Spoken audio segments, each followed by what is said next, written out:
2026 ஆண்டு T20 உலகக்கோப்பை தொடரின் இறுதிப் போட்டி அகமதாபாத் நரேந்திர மோடி மைதானத்தில் நடைபெறும் என தகவல் வெளியாகியுள்ளது. பிப்ரவரி மாதம் இந்தியா மற்றும் இலங்கையில் T20 உலகக்கோப்பை தொடர் தொடங்குகிறது. மகளிர் உலகக்கோப்பையை வென்ற இந்திய கிரிக்கெட் வீராங்கனைகளுக்கு கார் பரிசாக அறிவிக்கப்பட்டுள்ளது.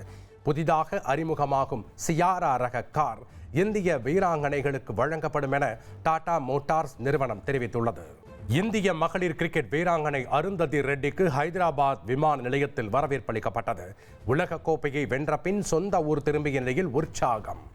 திருநெல்வேலி நெல்லையப்பர் கோவிலில் ஐப்பசி திருக்கல்யாண திருவிழா விமர்சையாக நடைபெற்று வருகிறது.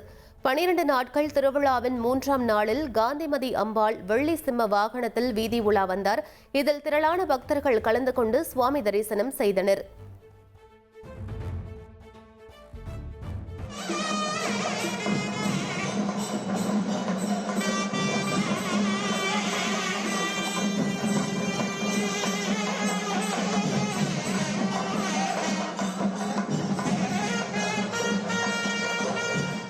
டெல்லி திக்ரி கலான் பகுதியில் உள்ள PVC கோடோனில் பயங்கர தீ விபத்து ஏற்பட்டது.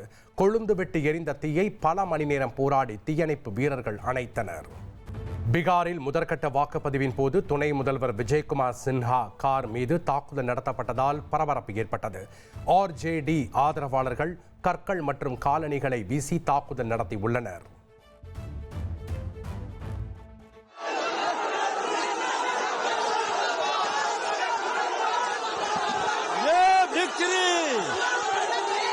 ये गुंडा राजद का है और सत्ता में आ रही एनडीए से छाती पर बुलडोजर चलेगा.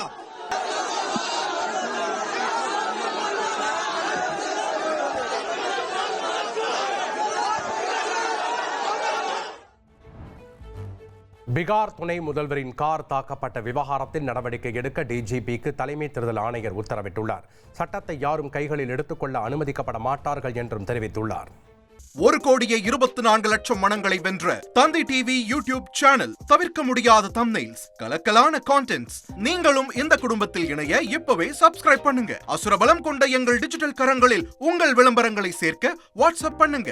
8939883838. Email advtthanditv@dttv.in.